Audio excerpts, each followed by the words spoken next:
Good morning, everyone.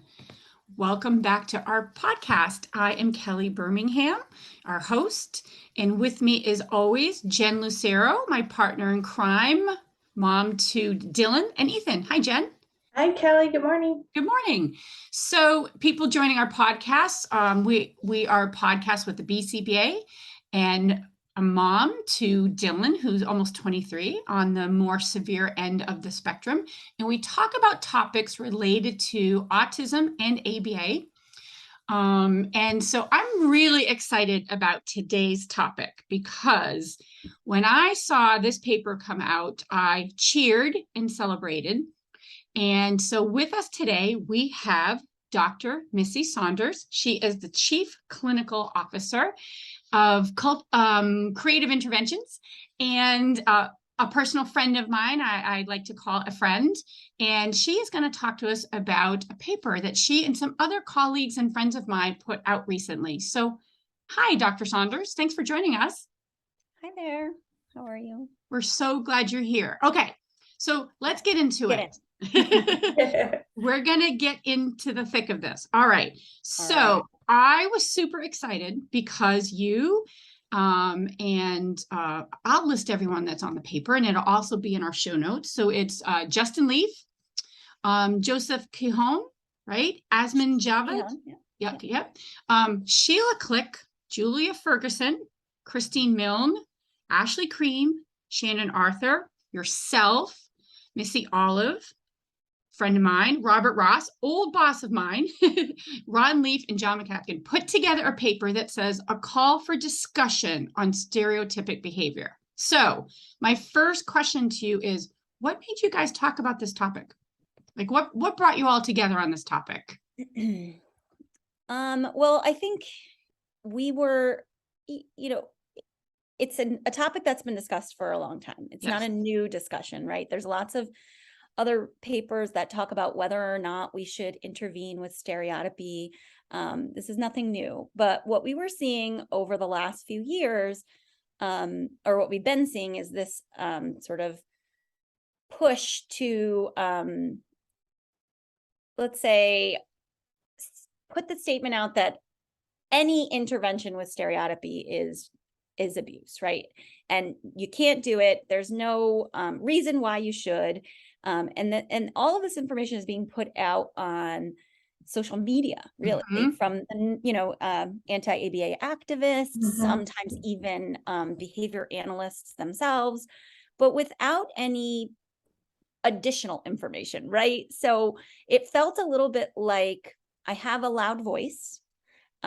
I'm going to use my platform or social media to make my voice heard and say, never use this intervention, or never use ABA, don't address stereotypy. And the reason why is because this is part of my identity. And, there's a lot of reasons that we cite in the paper. I won't go through all of them. But, our concern was that there wasn't a platform or place for it to be discussed in in an academic way. So sort of looking at it with a peer-reviewed lens, right? And we felt like, while we don't have all the answers, and I don't want to speak for all of the folks on the paper, but I'll just say I felt like we don't have all the answers, but we need to be brave enough to just put it out there, and that's why we called it a call for discussion, right? This is us saying, like, hey, this paper is not going to answer everything for you, but let's talk about it, on the peer-reviewed platform, so that, with experts who are reviewing our work and kind of making sure that the information that we're sharing is accurate. So there's a lot of misinformation out there that's being shared about stereotypy, right? There's all this, and reasons why it shouldn't be addressed, which may or may not be valid. But some of that is not true. And so then what we were finding, and I don't want to get too long-winded on this, but what we were finding is that families who are, especially those who are new to autism, they were worried. They were thinking, oh my goodness, I should not be working on this. However, my child is hurting themselves because of this, or my child isn't accessing their world because they are engaging in such high rates of stereotypy that they can't learn, or, a lot of those things. So we wanted to make sure that there was a place for just let's open up the conversation. Let's talk about it. And also new behavior analysts. So that was another reason is Yep. newer behavior analysts tend to be social media savvy. Yep. I am not so much so. I post pictures of my cats on my social media, as you know. Yes. That's pretty much the extent of how I use it, and maybe some vegan recipes. But so I'm not so good at that. But a lot of newer BCBAs or newer behavior analysts are going to social media for answers, right? And when they're seeing, the autistic community or some folks in the autistic or community saying never work on stereotypy, then that's decision made, right? Mhm. And that's really concerning. So I'm so excited to have Jen on here because Missy briefly got to meet Dylan before we started recording. And I've known Dylan most of his life. And, I've done this as long as you have. I'm 27 years in my career in working with adults and children with developmental disabilities and autism. And the pendulum swing is so dramatic, right? And so that's why I was so excited about this article. And I think as a field, we sort of jump on this, it's all this or it's all that, right? And I myself, I sit on the National Council of Severe Autism Board. And, this sort of call to action that the neurodiverse community versus the severe community, the fighting that happens is so intense. And it includes attacking ABA and our strategies. And, it's perfect example of our world, which I won't get into politics, but like the polarization of everything. And it struck me that what people are missing as behavior analysts are looking at the function and the impact of it, right? And so like when we're looking at function of self-stimulatory behavior, I'm going to quote something from the paper because I think there's a difference between what this quote says and like Jen, the way Dylan stims in his life, right?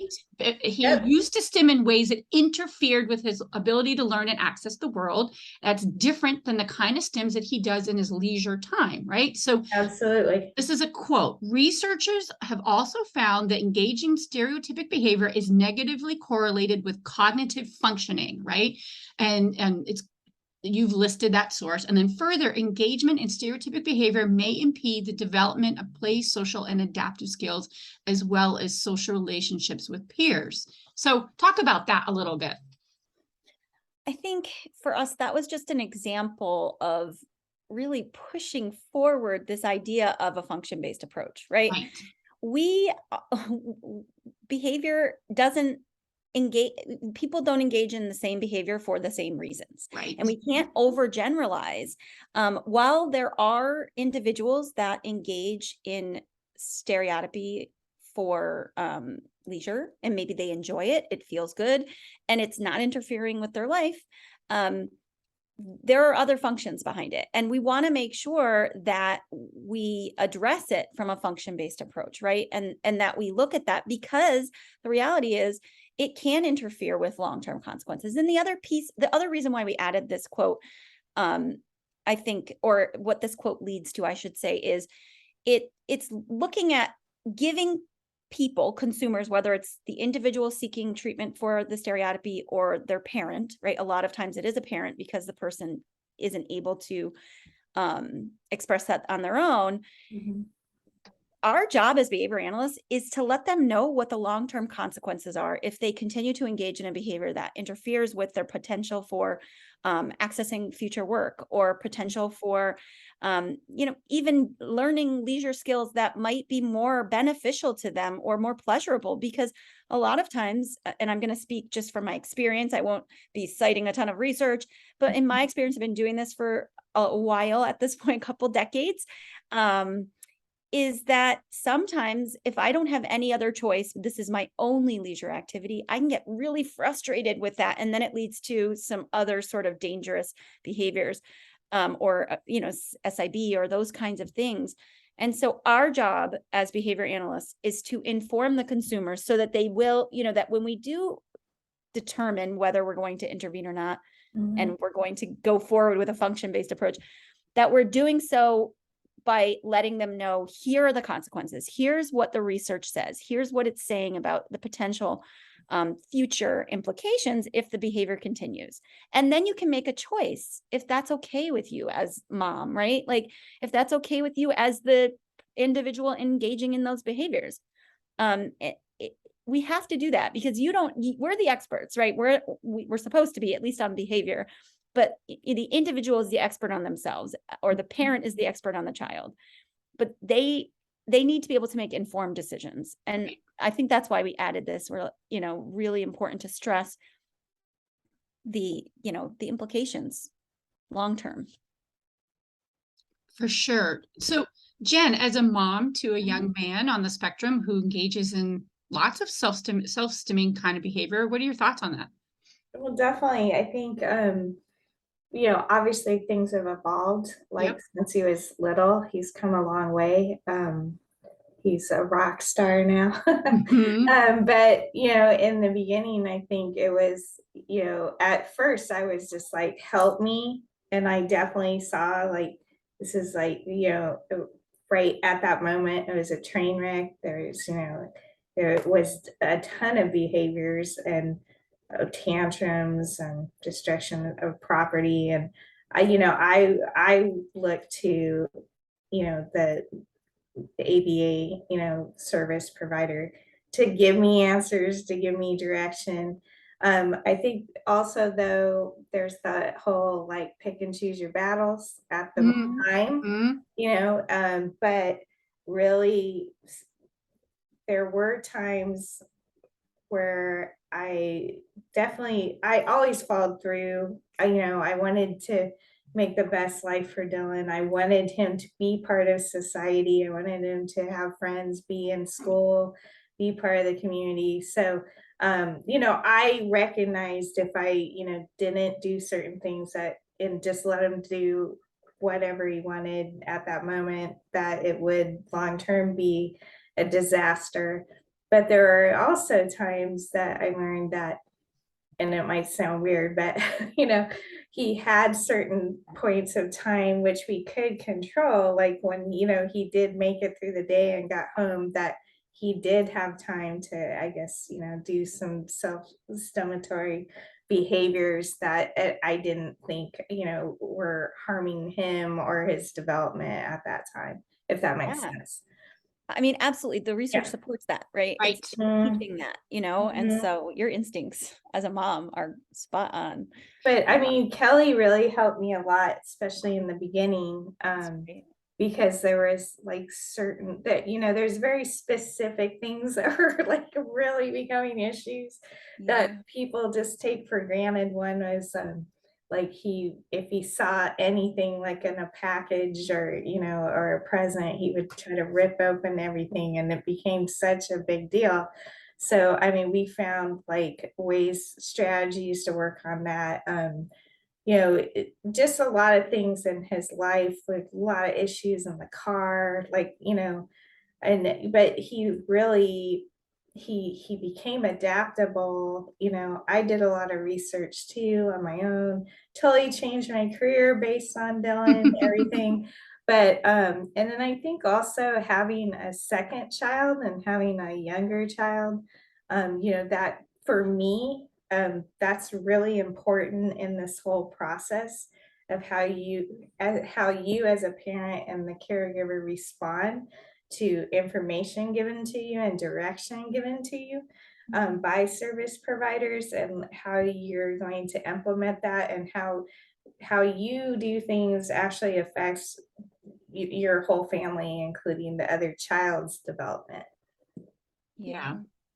I think, if I can recall Dylan's profile, there were times when his stereotypy interfered with his ability to engage in the world, right? Mhm. And so he wasn't accessing any kind of learning.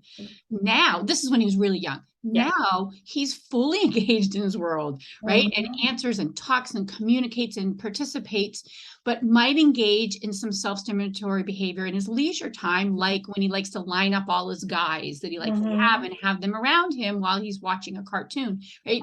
And so what we did was we sort of like Miss, like you said, the research supports it, is we sort of separated out like leisure time, self-stimulatory behavior that wasn't harmful versus engaging in the world and being able to learn. And now Dylan is, like I said, is very active in his community and his life. And I can even think of my stepdaughter, who I don't talk about much because she doesn't like me to talk about her, but her self-stimulatory behavior was skin picking, right?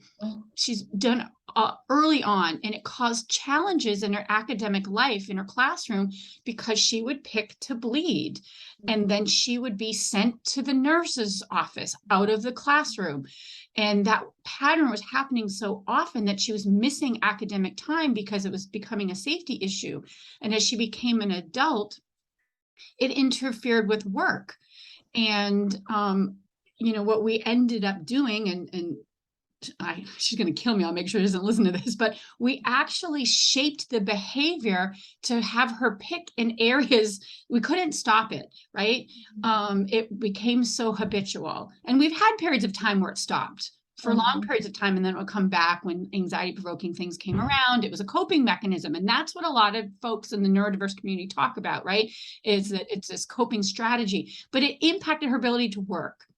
And so what we did was shape it to non-exposed areas so no one saw it, right? There was no blood out in the community, and so it wasn't a health hazard. And so she picks actually in her chest area that's covered all up. Do I like that? No. But I know that like it helped prevent scars. It allowed her to work, and because she was getting trouble at work, but having blood exposures, right? And she'd put Band-Aids, but she'd start to obsessively pick. Now that's not even an issue anymore, right? And so it prevented her from working. And I'm going to quote another part from the article that says, given the outcomes and the resulting potential of social stigmatization, stereotypic behavior may lead to being bullied, isolation from peers, loneliness, as evidenced by tools designed to assess the social impact of repetitive behaviors, and depression, which can have long-lasting detrimental effects. And there's no question, I saw that with my stepdaughter as a potential, because she was losing social opportunity and work, and she couldn't correlate it at all. It made her angry when people addressed it, but she couldn't correlate it. So I'd love to hear more on that, Missy. Yeah, I think it kind of goes along with what I'm saying about empowering the consumer, right? Or the client or the individual. When you're assessing whether or not you should be intervening with this behavior, right, you need to ask yourself first, are they being harmed immediately, like right now? And then once you've asked that question and then discussed it with them or the parent, then you ask, okay, so maybe they're not, maybe it's okay right now. It's not an immediate emergency. However, what's the long-term effects, right? And so skin picking is a great example of that. Because you can pick your skin, but long-term, that can cause, like you said, scarring and some serious damage physically, and also socially, in relationships and those kinds of things, it's stigmatizing. And so we really wanted to make sure that we empower consumers. We are recommending that, behavior analysts are informing people on like, this is what potentially can happen in the long term. So when you're making a decision, you need to know that, and then you can make a better decision with that information. Yeah. So let's tackle next this whole like decision of consent, right? Assent, and how to discriminate. And I know, I've been faced times where parents have said to me, I don't want my child to hand flap because I'm embarrassed by it out in the community. It's a classic example. I've heard that one a million times, right? When the child is flapping, Melanie, my stepdaughter, used to flap a lot. Flap, right? And so we have to have, you have to work with caregivers on how that is, because Melanie enjoyed flapping. Right. And so what talk about that as far as like assent. I know that's in the article. Assent. Yeah. We do talk about that. Yeah. Well, so one thing I would say is never, ever, ever, as a behavior analyst, make a recommendation to intervene on something for the sake of intervening it, because it makes other people uncomfortable. Exactly. And because it maybe you don't like it. And I think this, to be honest with you, is probably one of the reasons why we get such a bad rap is a lot of behavior analysts don't understand that. Yep. They Mhm. might think, oh, well, this is let's call it like a non-typical behavior, so I'm going to change it. And that should not happen. That is not what we're here for. We're supposed to be addressing things that are meaningful to the individual, and they're going to make a difference in their life, make them happier in the long run, bring joy to their life. And we talk about joy, we talk about happiness in the article, because that's what behavior analysts are supposed to do. You know, and one of the big, you know, things that we do in our organization is really focus on all of the goals that we have. How are they improving? Ask yourself, how are they improving the quality of life that the individual has now and their long-term happiness and joy? And if it's just that they're engaging in some hand flapping and they like it and they're able to, you know, make friends, that the amount of friends that they want, they're happy with their friendship groups, they are able to learn, they have other leisure activities, maybe they choose to do the hand flapping over those other leisure activities, Right. then you need to make the decision based on that. And so we really stress that consent is essential. Right. And not just by the parent saying, yes, I consent to your intervention. If at all, and now we're ethically responsible for ensuring, wherever possible, assuring that there's assent, you know, and it may be that they, you know, the individual can't tell us themselves verbally, but we should be creating systems to assess whether or not they're comfortable. Are they happy? You know, do they pull away from you as the provider when you're intervening, right? Are they approaching you and kind of engaging in this intervention? And then going back after a couple of weeks and seeing, are they still showing these signs? Mhm. And if they're pulling away and they're crying and they're really miserable with your intervention, is this the right intervention for this individual? Or can I be looking at something that might be a more you know, they would be more accepting of? We're responsible for doing that ethically by Right. the BACB. If you're a board certified behavior analyst, you say you will follow that. But also morally, you know, we need to be not doing harm. And to me, you know, I shake my foot. I'm a foot shaker. I do it all the time. It doesn't interfere with my life, but I just do it. I do it to fall asleep at night, and, you know, whatever. It might annoy my husband. I don't know. But I'm not hurting anyone, right? So if someone were to come in and intervene on that, and, you know, that's going to change the way that my sleeping patterns, it's going to create a situation where I now need to learn a new way to sleep, and I'm sleeping good. I get a good 8 hours, sometimes 9, Wow. with my little foot shake, you know? And so I think we need to be asking ourselves those questions. Yep. And that's why we stress this consent and assent section in the paper. And I do think that there are bad actors out there, bad behavior analysts. And I'm Yep. sorry if you're listening to this podcast, I will call you bad behavior analysts if you're intervening on things that are not meaningful to the individual and are not going to be improving their overall quality of life. And they like it, you know, and they haven't given you consent to do it. So stop that. I Don't do love it. that. Absolutely. Spot on. Yeah, and I think it's this pendulum swing, right? It was like, you know, it's not all or nothing. It's not, we never address any self-stimulatory behaviors, and it's not, we Right. always address self-stimulatory behaviors, right? It's that Right. discussion and the analysis about, you know, quality of life, and is it harmful? Or, I mean, Jen, I can think of several things that did. Oh, I just, so much was coming into my head right now.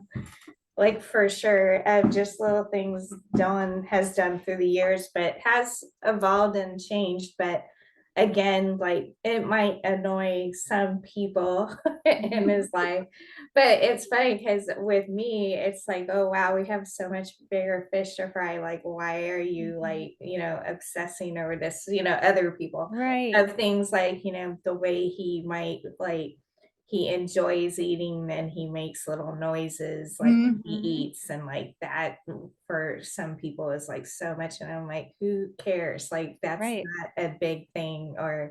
Um or I was gonna say, sometimes, like, I love what you said, because Dylan is, you know, he definitely talks a lot now of what he wants and doesn't want, but he was very limited verbally of Mhm. trying to express himself.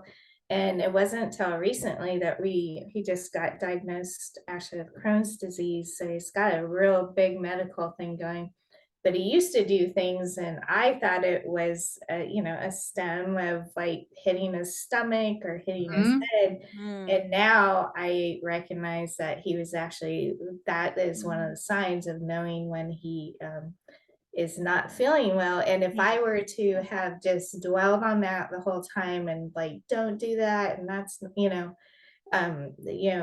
that's his way of coping, but also maybe trying to tell me something's wrong. right. So, I mean, Kelly, you and I could have a huge list on Yep. Dylan, I but love that example, and I hope other parents hear that loud, and Mhm, Yep. also providers who are listening to this, because it's so important. One, we don't intervene on anything if we haven't cleared it medically, but mhm, also I could see how an inexperienced person could Yep. say, "Oh, well, let's address that because he's hurting himself when he hits himself."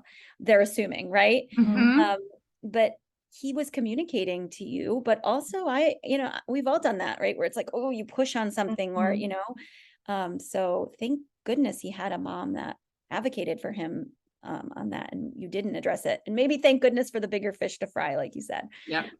But that's such an important story to share. Yeah. And, even like I think about my own stepdaughter, we discriminated between hand flapping and skin picking, right? And Yep, it was a discussion and like, what are the long-term effects of skin picking right. socially and physically and hand flapping? And, Mhm. bless my husband, he's so funny. We all started hand flapping when we were excited, right? We'd call it a three flapper. Yeah, And so we actually kind of normalized it in our whole family. And yeah, and that actually and research supports that some self-stimulatory behavior lessens as right some of the yep. some Mhm. as folks sensory systems Well, mature or yeah, and they as you they learn other skills or skills. replacement Mhm. behaviors happen, you just Right. it evolves, right? It's learning through Right. learning. And those are the coping type of self-stimulatory Mhm. behaviors versus the kind that might interfere or be Right, harmful, right? right. It's Yeah. funny you say that because when Dylan was younger, he used to do this thing where I can't even do it. He's pretty limber, but he would walk and he would like somehow clap his hands behind his Oh, back. But he used to do it like outside, and we have really great neighbors who've lived here forever. And I remember that the little kids in our neighborhood like loved Don, it was like Mhm. mayor, and they would walk behind him and do it. But like the families and everybody, like it was like fun and everybody thought it was mhm. cool. And it wasn't an issue. It became more of just like a way of play, and Yeah. and you could consider that, some people can consider that an issue, but it really wasn't. And Mm-mm. now, he doesn't even do it anymore. But it is interesting because it just all evolves, right? I mean, Mhm. there's been, there's been things that come and go, stuff that was really seemed my issue and then just went away, or Mhm. new, there's always something new, but it's just interesting again, like, just decide what is going to be the best for Dylan to, Right. be happy is always the main goal. And Mhm. it, as much as he wants to be part of, the community and society, which he always does. He's Mr. Social. Yeah. He seemed when he came right in and said Oh hello. yeah. Well, I anytime he hears Kelly, it's like bust through oh, the door. it wasn't me. Well, yeah, he I likes just- blondes, so yeah, he Okay. definitely, yeah. I think you bring up a good point that we do highlight a little bit in the article, and it's Mhm, definitely something that I, in my own practice, incorporate, mhm, is this idea of, the things that are not harmful, right? We should also be including in our interventions, sort of creating places of safety and acceptance mhm. for these Right. behaviors to happen, right? And so that should be part of it, because part of the work we do is looking at the environment and how can we change the environment to make it more enriching for an individual, right? And that's part of it. So the intervention should be sort of creating safe places and informing those around, like, hey, this isn't that big of a deal. He's actually pretty cool that he can do that all the way. Yeah, Like, I was I gonna wonder say, if I you could, can't do and it. maybe he's starting like a new dance routine or whatever, you know, and I love that. And I think that that's part of what we do too. And we talk about it a little bit in the article. It's not Mhm. just about intervening and reducing the behaviors. It's also about, you know, really important for us to try to be a part of changing the world, to recognize that everyone is different and that everyone does unique different things. And that's fine. If it's not hurting you and it's not hurting them, great, you know. And I'm encouraged. My daughter, I have a 15-year-old, and she's so accepting of everything. And Awesome. it encourages me, because I think we are getting closer to that kind of like world in a little bit. Mhm. I'm a bit of I agree. you know, and I think that's also the responsibility of someone intervening and on this behavior is also, you know, communicating that to those around, like, this is fine. Mhm. I've certainly done that with families where they've said to me, oh, we want you to work on this behavior, like, let's say toe walking. It's really Mhm. Yep. happening all the time, and you know, and now they're flapping their hands while they're toe walking, and I was like, well, okay, tell me what it's doing long term, like, how's it? And we have that conversation, and then it's no big deal, and everyone moves on, you know. I love that. What are the long-term outcomes is a great way Right. to address Right. this. Well, Dr. Saunders, thank you so much. This was such Okay. an important topic that needed to be discussed. And like I said, when that article came out, I was like, woohoo, I'm so excited. So to all of you Yeah. that did the article, thank you so much. And families listening can feel good hearing Jen's perspective on this, and BCBAs, you know, talk about what is the long-term outcome, and is the change meaningful or not, right? Yeah, Awesome. absolutely. Thank you Thank so you. much. Thank you.